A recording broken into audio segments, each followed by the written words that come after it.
Before we found L10 meetings, our senior team would go into a 1-hour meeting and beat on a single issue for 2 hours. We would talk the issue to death and then leave hoping that we had resolved the issue. 1 month, 1 week, 1 day would pass by, and we were back in another 1-hour, 2-hour meeting, rolling that same rock up that same hill, time after time. We were all tired, I was frustrated, and decided to find a better way. God bless the internet.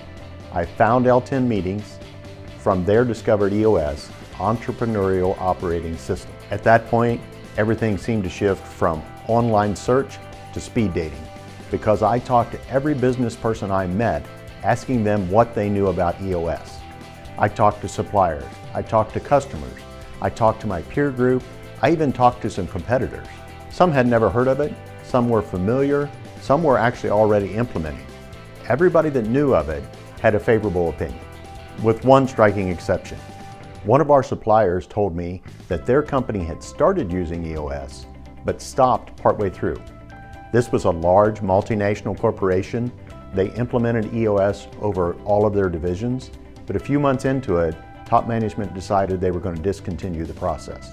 So they sent a message to the division leaders that they could stop. Now you have to understand, EOS is all about entrepreneurial leadership and operation. In this case, entrepreneurship conflicted directly with their multi-level decision-making process, so they called it off.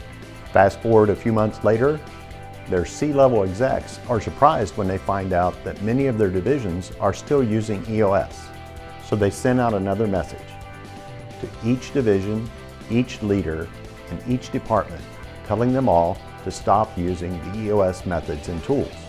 In the last 15 years, I've worked with the leadership teams of over 30 companies at more than 80 different facilities. In that time, I've seen dozens of business systems in use. Always when they fail, it's from lack of attention. It fades away from the top down. This was the first time I'd heard of a system so robust and so impactful that it took a concerted effort from top management to shut it down. All of this impressed our leadership team, and we decided to start implementing EOS.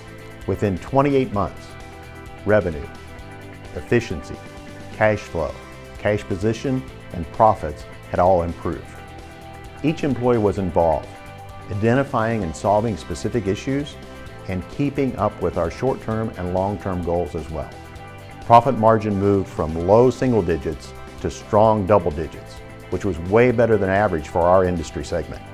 Long before Jim Collins taught us all the hedgehog principle, I heard it from my dad a little different way. He was fond of saying, if you can't run with the big dogs, stay on the porch. He didn't mean you had to be the biggest dog. He did mean you had to outperform the pack. Changing our performance started with the L10 meetings, then moved on to the 6 key business components. This transformation was not without pain, but it was amazingly successful, and it's still bearing improvement today. I became a believer after seeing EOS firsthand make a change in a company. If you decide it's time to get off the porch, give me a call. Thanks for listening, and stay well.